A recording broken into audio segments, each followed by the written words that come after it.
Ladies and gentlemen, we have a dramatic update on Kid Flash Cosmic Coaster. Here's the best angle I can get of these pieces. I'm at Six Flags Fiesta, Texas again, and I'm here to accomplish 5 things today. We gotta check on Project 2027, the Kid Flash removal, eat at Sangerfest Hall, go live on TikTok for at least 30 minutes, and return this fuel rod. Not because I have to, but because it's the nice thing to do, and I'm a cheapskate and won't buy my own power bank. But first, we gotta have a news break. Glenwood Caverns is in jeopardy of closing forever.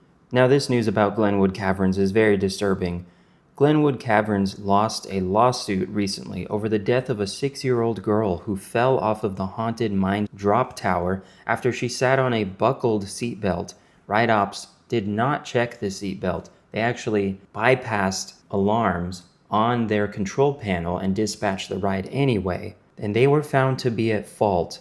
But Glenwood Caverns put out one of the boldest press releases I've ever seen, and I'm going to read that for you in its entirety now. Glenwood Caverns said on the jury verdict, quote, "Our hearts go out to the family of Wangel Estefanos and everyone affected by the tragic accident that happened on September 5th, 2021. While the jury allocated significant fault on the other defendant, Soaring Eagle Incorporated, the size of the total jury verdict award puts the existence of Glenwood Caverns at serious risk. If the jury verdict remains as it is, hundreds of local jobs are in peril." Prior to trial, Glenwood Caverns offered plaintiffs all of its available insurance money, but plaintiffs refused to accept or ever negotiate a resolution over the past 4 years despite our numerous attempts. Soaring Eagle manufactured the haunted mine drop with a defective restraint system that caused this heartbreaking accident. Soaring Eagle certified to Glenwood Caverns that the ride met all applicable standards, but that was not true. They failed to perform the required engineering and risk analyses that would have undoubtedly prevented this death. In addition, Soaring Eagle was aware of 2 prior ejections from this same restraint design, information they hid from the world. Soaring Eagle failed Glenwood Caverns, failed the Estefanos family, and failed our community. Glenwood Caverns was devastated by this accident and worked with independent engineers and not with Soaring Eagle to redesign and re-engineer the ride to prevent an accident like this from ever occurring again. Glenwood Caverns is exploring all options so that we can attempt to continue to operate, serve our guests, and continue to give back to the community." End quote. Now, all of the reports and the jury agreed that the ride operators at Glenwood Caverns were mostly to blame for this. And as you can imagine, Glenwood Caverns received a lot of backlash for this press release, and it was deleted within hours of posting. I'm not going to comment any further on this story. All I have to say is my heart and thoughts go out to the Estefanos family, and they are absolutely correct when they say that something like this should never happen to any family, and it is important to make sure that there are no more opportunities for this to ever happen again. Welcome back to the Hennisphere, everyone. Rocking the Tormenta Rampaging Run shirt that I got up in Arlington, Texas on Thursday. If you haven't seen the video of that, go watch my Media Day coverage. It's a 24-minute long video. There's a construction site tour. I got to meet Jeffrey Seabird and ask him some questions. And I got to meet other content creators like JB Thrills, J Wolf Coasters, Kinder's Coasters, Quirky Coaster Couple, and Savage Mister. And we have announcements on announcements to make. So I'm going to SeaWorld San Antonio this week, and I'm also going to be debuting something new when we're there, and that is going to be a Insta360 X5 camera. It shoots up to 8K videos. I can take it on the rides and film POVs, and I'm gonna go crazy with it. So stay tuned, guys. And also, there's a new objective for all of you. When this YouTube channel hits 10,000 subscribers, I'm gonna get the Hennisphere logo tattooed on my body. So it's up to you. All right, guys, we're looking at the Project 2027 construction. We can see the same green lines over here as last time. They kind of make a 90-degree angle back there. It looks like it's marking a corner or just a direction. And then the other one that's closer to over here, that one seems to be just a straight line. I don't see anything else on this side, but as we pan over here, we should see a little bit more stuff. The gates are still in place. And there's that green marking from last time. Yeah, you can see it there. Just at the edge of the shadow. And then moving even further down to my favorite spot, we have this one that looks like some kind of lettering. It doesn't look like just an arrow. And there's actually two markings right there. And this was the original one. Okay, so there's the arrow. You can very, very clearly see it looks like an arrow, and then like maybe two letters right at the tip of the arrow. And they have moved this smoke machine off of the rocks. It was sitting on top. But here is your fun under construction sign. It's the same one. It's kind of got the bird dropping right there, so I know it hasn't been switched out. Still has the moon. And Miss Kitty is trying to cut me off again. But let's see if we can get a picture or some videos of other things. I see that green tank is still there on the blue pallet, but there is a dolly. It's very hard to see. There is a dolly right there in front of that pink and orange building. That was not there last time. I'm gonna go look at the top of Big Bender and Whirlpool now to see if the roof line of it has changed. And no, not really. As we look up there, it looks the same. You can see the two gray support beams that were holding up the canopy. So now I think it's time to ride Roadrunner Express and see if I can get a view from there over here of anything that's new. Oh wow, guys. Looking through this fence right here, it looks like they're taking a bunch of pumps out. There are a bunch of big blue pieces just on the ground here. Look at that. You can see the exposed bolt hole patterns. And you can see what looks like a valve. There's some red right there. There's a wheel that you turn to open and close a valve.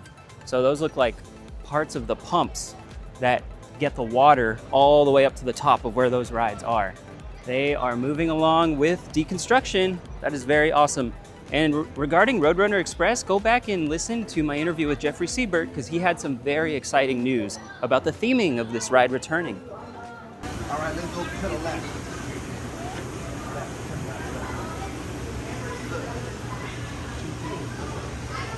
Yeah, you can see it there, guys. They have a couple of pallets of blue pieces, and then there's a white piece of pipe behind it.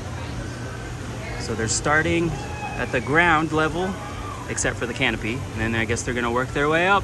You can see other pieces actually underneath the water slides. You can see more of that white pipe. It kind of splits off from one single one to two separate ones right before the top there. That's all gonna get dismantled.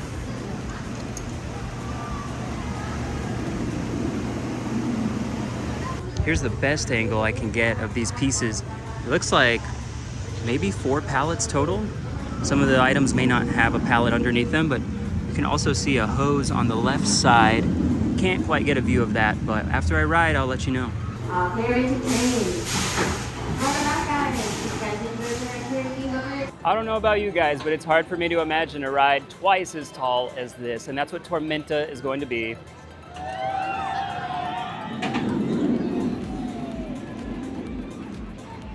With an inversion more than double that height. To put it in perspective, the mid-course brake run on Tormenta is probably gonna be as tall as this. And this ride scares the daylights out of people here. So, task number 1 complete. You guys saw those pallets full of pipes, valves, different pieces to get the water up to the ride. That's all I could see from Roadrunner Express. Could not see any markings or anything else being done, but it looks like they're gonna start at the base of the ride and work their way up. You guys know about those lanterns they're selling for like $48? Well, I know where you can snag one for free. I'm just kidding, Don't do that. Another day, another beautiful view of Gully Washer.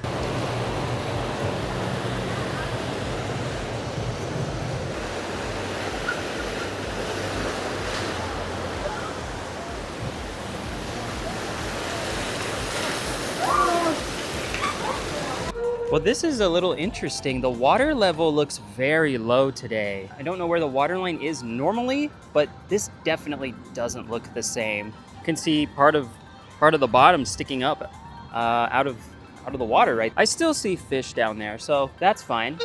Wonder what's going on. Ladies and gentlemen, we have a dramatic update on Kid Flash Cosmic Coaster. They have repaired the panels on top of the track.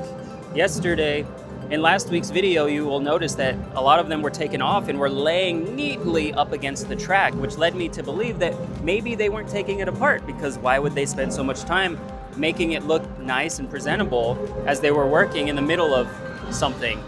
If they were going to remove it, I feel like they would have taken them off and thrown them away.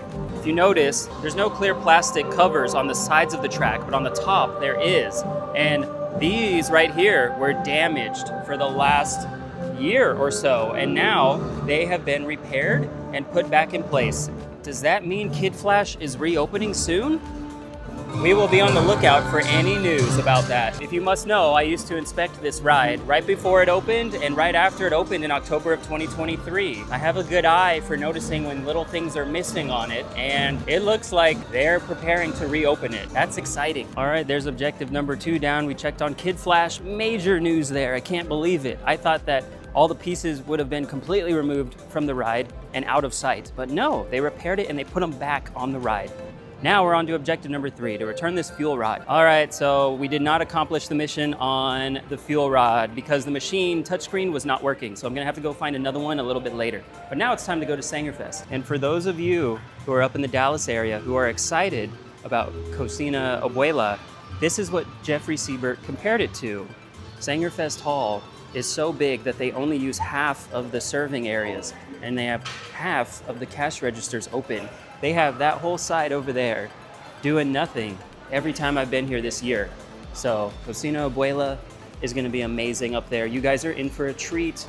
It's easily gonna be the best place to eat in the park, not just because of the food, but because of the atmosphere and how huge it is. Oh man, here's one of the rides that's closed today, Hurricane Force 5.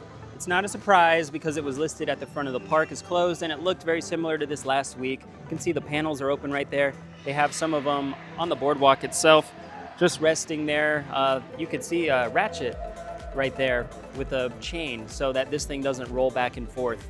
I don't know how long it's gonna take to get this thing back up and running. I just finished up TikTok Live, and you guys are really disappointed to see this in this state. The seats are behind the scenes, but don't worry, Hurricane Force 5 is just undergoing some annual maintenance to make it better so the ride does not break down as often. It is coming back soon. Well, we just wrapped up another objective today, went live on TikTok for about 45 minutes, and I got to meet one of you, Texas Spartans. Shout out to you. You've commented on almost every one of my lives when I've been here in the park, and I gave a shout out to his son. Again, guys, you can always approach me, even if I'm in the middle of speaking or talking. You can interrupt me, it's fine. I have a lot of editing that goes on in post-production. I can always re-record stuff. So I don't want to be intimidating to you guys. Don't think that you see me, you can't approach me, because I know you'll comment later and say stuff like, oh, I saw you, but I was too scared to come up. Nah, you could come up and say hi. Anyway, the one thing we did not accomplish today was returning the fuel rod because the machine was not working, but I'll try to do better next time. And remember, guys, no good deed goes unpunished. Follow me on TikTok because we're about to hit 3,000 followers. And if you're feeling stuck in life, remember, push down, pull up. And remember, at 10,000 subscribers on YouTube, I'll be getting the Hennisphere logo tattooed on my body. So more to come, guys. Stay tuned for a really big vlog from Six Flags Over Texas and a vlog from SeaWorld San Antonio where I am debuting a new camera, a Insta360 X5, because I'm gonna film POVs of all the roller coasters there. That was another day in the Hennisphere.